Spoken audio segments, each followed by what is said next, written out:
just to continue on here at this home and at this crime scene, because we did learn some new details last night during the vigil when the father of Kaylee Goncalves spoke. Let's watch that moment. So then they went to high schools together. Then they started looking at colleges. They came here together. They eventually get into the same apartment together. And in the end, they died together in the same room, in the same bed. So I'm going to have my photographer, Peter, zoom up to the third floor of this home because, as I've told you previously on your show, Vinny, we believe that the bedrooms of Maddie Mogen and Kaylee Goncalves were on the third story of this home. Now, this front right window you see would have been the bedroom window of Kaylee Goncalves.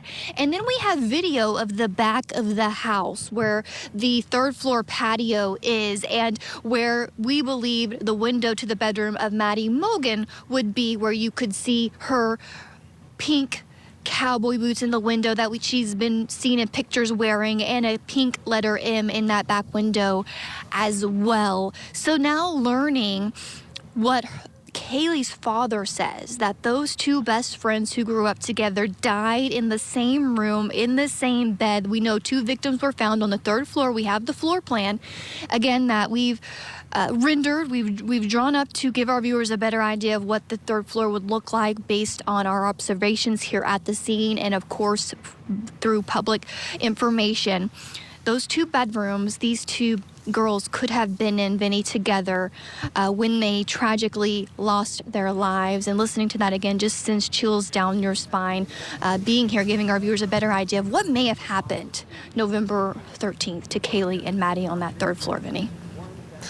So we've seen investigators taking pictures in the third floor. Were they taking pictures in both rooms or one of the rooms? And if it was one of the rooms, which one is it? Well, Vinny, we were live with you when we hit the ground here, and the crime scene investigators were inside this home. They had their hazmat suits on. We could see the flashes of their cameras, and they moved up to that third floor. Now, the middle window, sorry, Peter, if you could just move right up, back up there to the third floor. I want to show Vinny again that third floor. The middle window is the loft area. So on that floor plan, there's kind of this hallway loft area where the back staircase would come up and you would enter the third floor.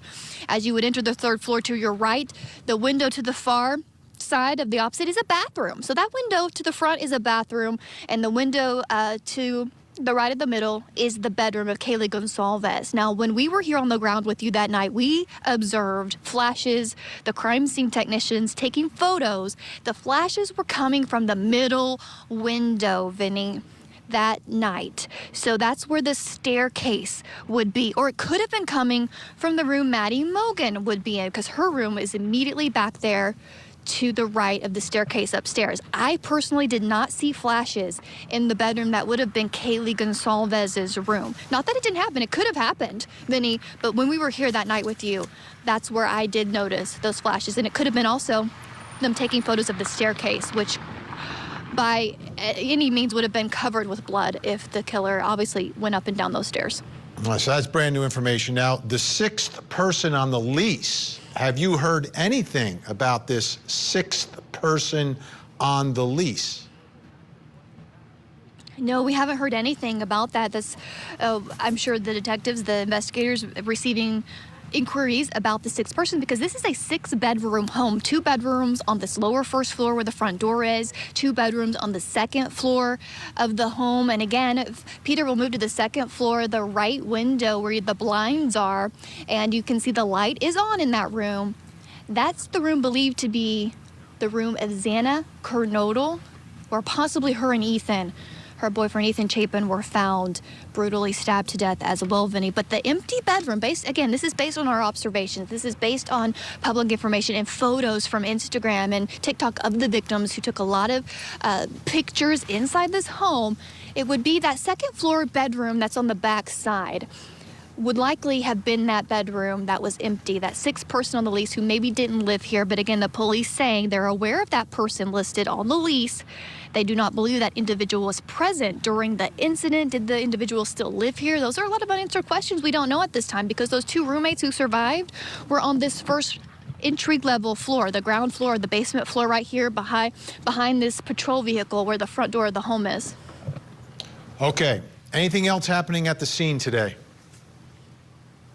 Absolutely, Vinny. I want to show you, Peter could maybe show you on the camera too, but we also have video from earlier when it was daylight of this red tape on the front door. I know there's the patrol car there currently, but we've been noticing this tape for a while now, and it's been showing up in a lot of photos and a lot of pictures. We wanted to just explain what it is to our viewers. That's the crime scene tape. We see this a lot at crime scenes where they tape the doors or maybe even sometimes windows. You can see it maybe up on a window, just to make sure they preserve the scene.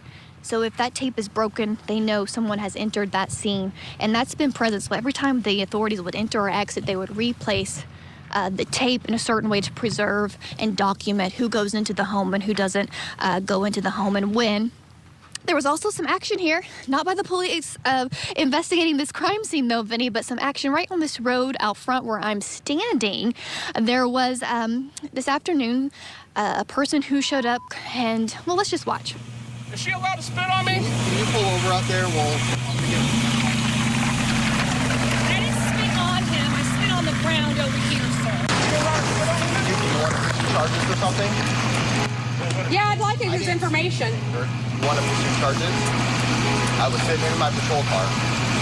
Spit on me. Okay, well, if you go park down there, I got other officers here. Spit on me. And she's supposed to be professional. You want to pursue charges? Yes.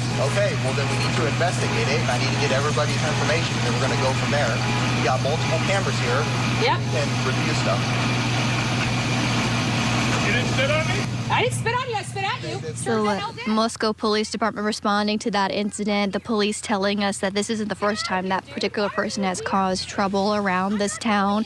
It was just interesting to happen here with a lot of media present. And since that time, Vinny, I just have to say, we've been sitting out here, of course, preparing for your show, and we've seen at least 3 patrols drive through, both the Idaho State Police, who is here in full force just to show the community support and help them feel safe, as well as Moscow Police just driving through this area. We haven't seen that at all. I've been here almost 3 weeks. We have not seen that many patrols in this particular part off campus, just steps from campus, and we think it's because of what happened earlier today.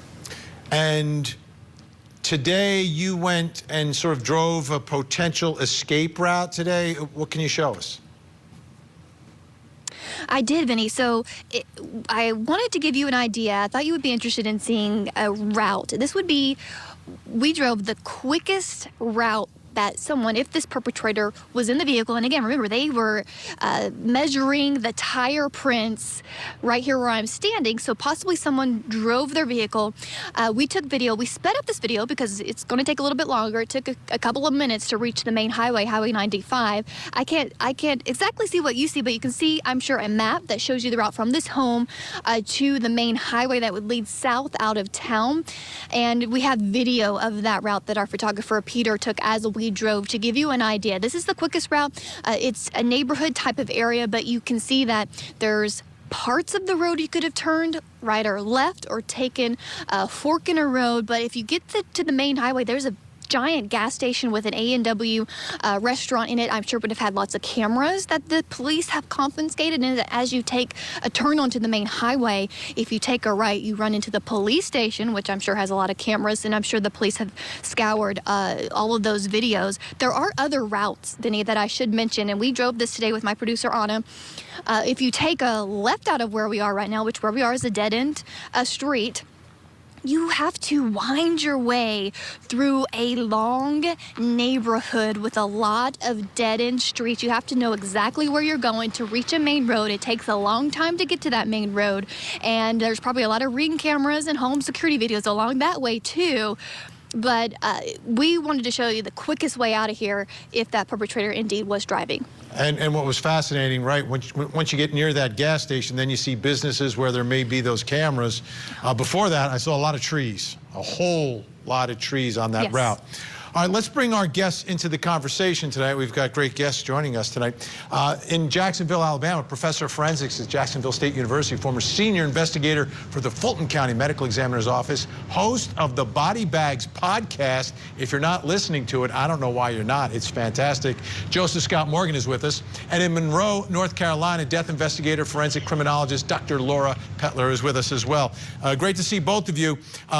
Joseph Scott Morgan, let's talk about this first. What we learned from the vigil, that Maddie and Kaylee apparently same room, same bed. What does that do? What does that tell you? In conjunction with this whole notion that they keep saying it's targeted. Well, I think that it certainly changes the dynamics of the environment in which these two poor young ladies were killed. You know, I think some of us thought that maybe they were in separate bed, but this paints a whole new picture of, I think, probably boldness of the perpetrator, because not only did he end the life of one, he ended the life of the second in immediate proximity. And this would have required some bit of strength and some bit of resolve doing this. You know, we've heard a lot about why didn't anybody make a sound, why didn't you hear anything? This was an overpowering event. It would have been so bold that he would have just absolutely horrifically killed them with single-edged blade in this bed while the other is still alive. Just let that sink in for a second. It's not like the killer moved from one bed to another bedroom, very stealthful manner. He essentially accomplished the task, and it brings about a question in my mind. Did this individual have prior knowledge, okay, where these individuals were essentially sleeping at that point in time? I think that is a key question, because, you know, let's face it, Benny, this house is a very oddball structure.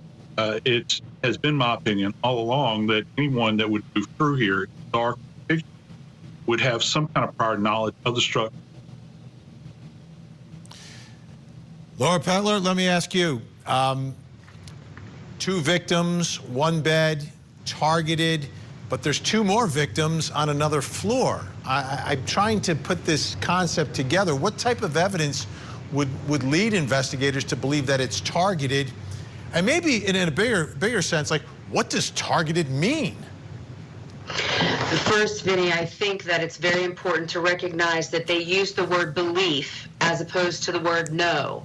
And that's important because believe means something totally different than know. And at this point, it would be speculation or conjecture at best, because they believe that they might have been targeted. Targeted meaning specifically aimed at, you know, for lack of better way of saying it, like the person that did this went into the house and knew exactly where he or she was going or where they were going, if it's multiple people, and they go into the bedroom and they have prior knowledge. It's on a dead-end street. There are so many red flags for familiarity, of course, in this situation.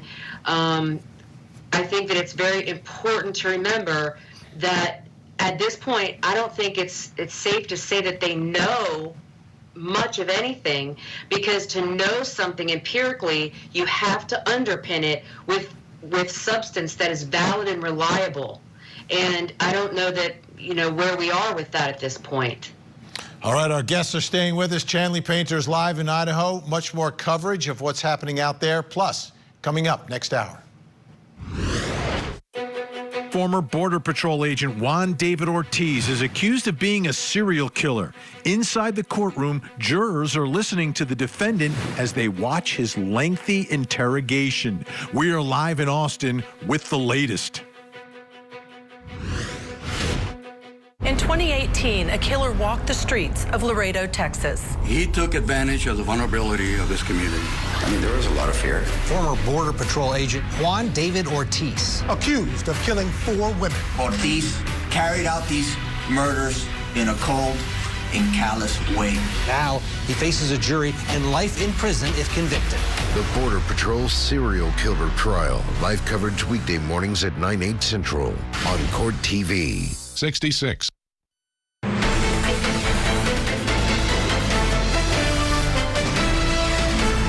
We know that these homicides occurred in the early morning hours of Sunday, November 13th.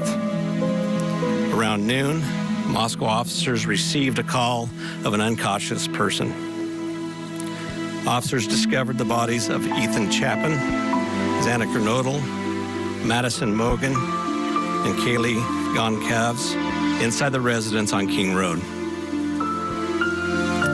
The four were stabbed with a knife, but no weapon has been located at this time.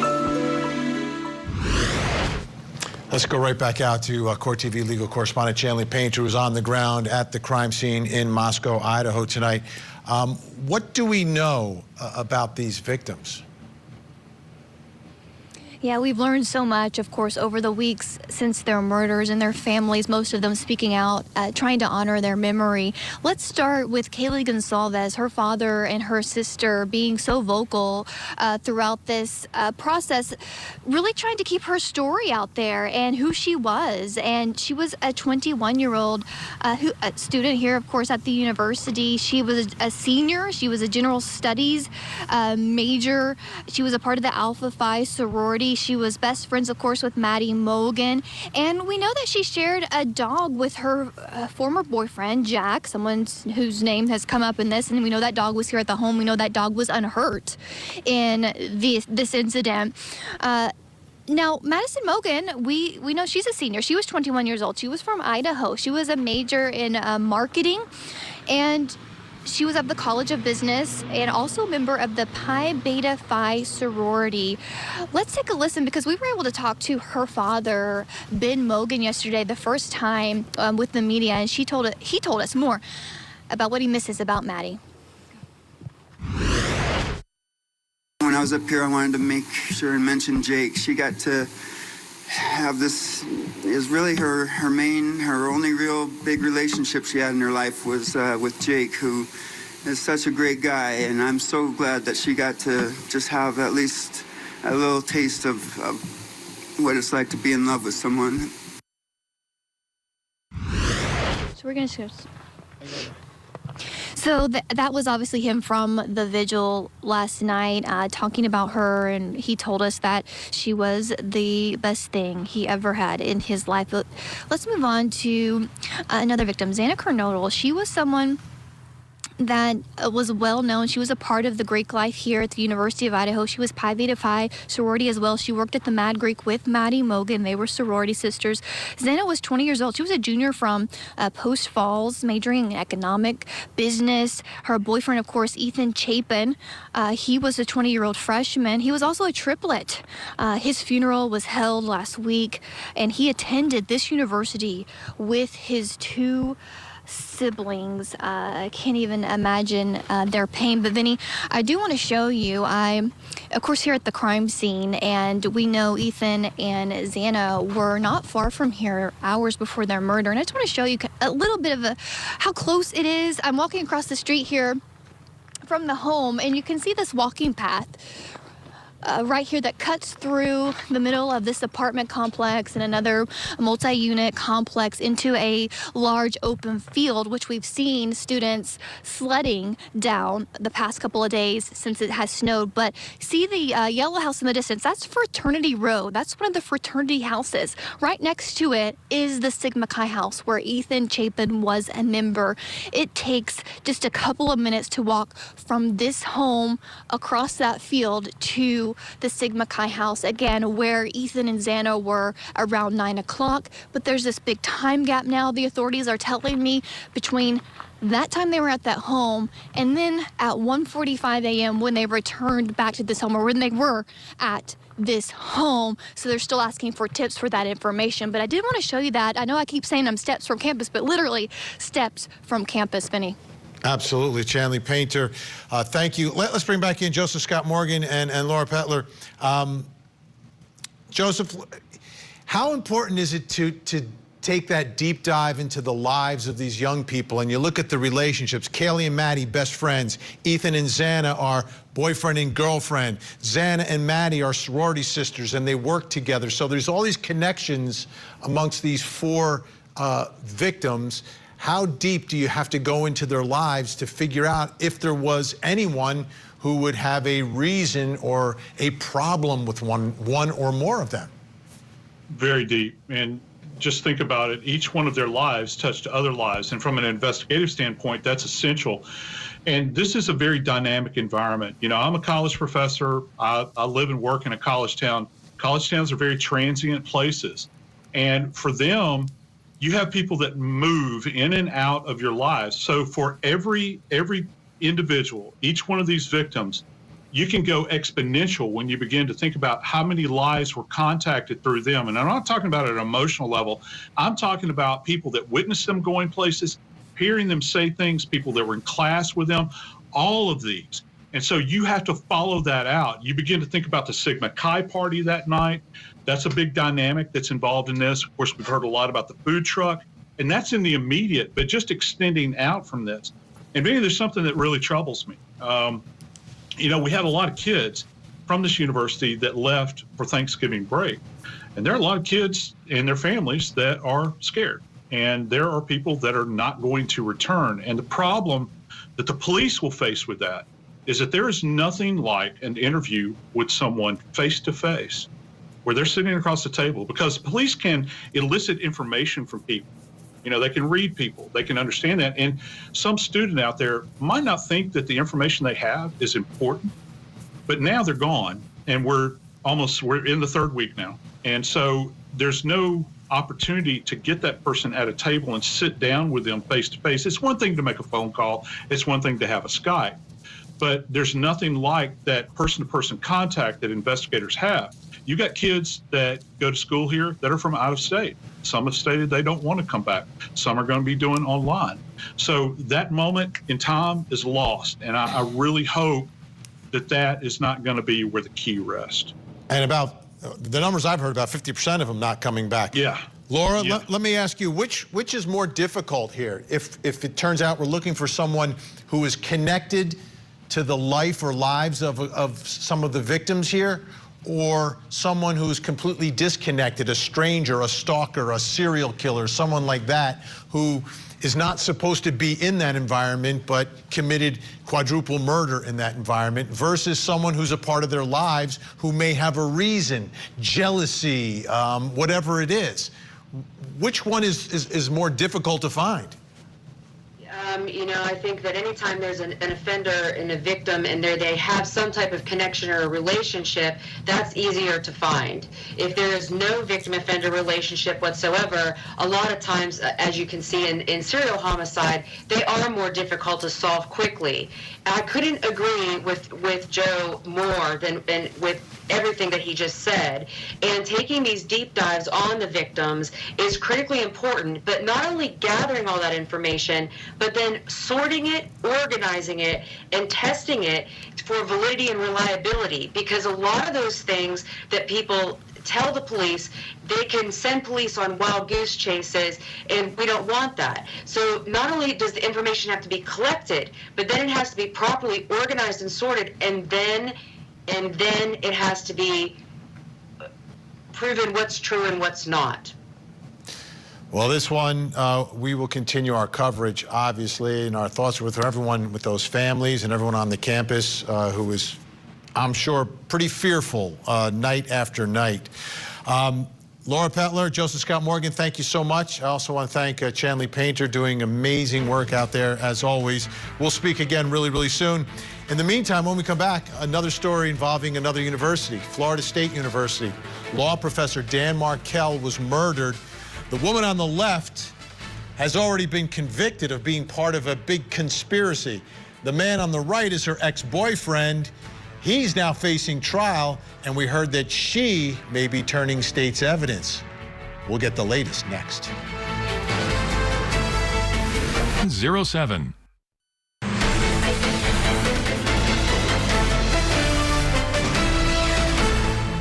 To this day, do you think he's guilty? Yes, ma'am. Do you believe that he should be prosecuted for his involvement in the murder of Dan Markell? Yes, ma'am. That's Catherine McBanawa talking about her ex-boyfriend, Charles Adelson, during her murder trial for the death of Florida State law professor Dan Markell. Do you think he should come forward and let the jury know that you had nothing to do with this? Yes, ma'am. It was McBanawa's second trial for Markel's death after a jury deadlocked in her first trial in 2019. The second time around, a jury rejected her claims of innocence. The defendant is guilty of first-degree murder. Now, Florida prosecutors are setting their sights on Charlie Adelson, Markel's former brother-in-law. What enemy or enemies had Mr. Markel made that set into motion such a brutal act? The answer, his own family. It would take 8 years for prosecutors to bring a case against Adelson to a grand jury, despite early suspicions of his possible involvement. Markel was involved in a bitter child custody dispute with Adelson's sister, Wendy, when he was gunned down in his driveway in 2014. Wendy Adelson testified that there was ill will between her ex-husband and her brother. He had bought me a TV when I got divorced and said it was a present and made a very bad joke and bad taste that it was cheaper than hiring a hitman. But prosecutors say Adelson did hire hitmen with McBanawa's help. Sigfredo Garcia, the father of McBanawa's children, and Luis Rivera, a gang member and friend of Garcia's. Rivera pleaded guilty in exchange for testimony implicating Garcia as the gunman and McBanawa as the link to the Adelson family. I gave him the truth, bro. I'm not gonna go back and forth with you, man. I gave him the truth. Like, it was Katie and Garcia. It was all three of us was involved. Investigators used a sprawling web of surveillance video, wiretaps, and cell tower data to connect a vehicle that was leaving the crime scene to Garcia and Rivera. Connecting McBanawa to the plot would prove more difficult because she wasn't involved, according to McBanawa's lawyers. It wasn't through Catherine McBanawa. This wasn't something that was negotiated through Catherine McBanawa. It was about her. The communications that we have between Sigfredo Garcia and Charles Adelson in the weeks before the murder, in the days before the murder, are consistent with the fact that there was a deal between the two of them, and part of that deal was Charles Adelson breaking up with Catherine so that Sigfredo could get back the woman that he loved so much. What's different now? Leon County prosecutors say they have a new version of secretly recorded video showing McBanawa and Adelson in a restaurant in 2016 with enhanced audio. If a badge comes up to you, tell them how did I say, officer. Listen, if they want to charge you with something, charge me. If not, I don't talk to cops.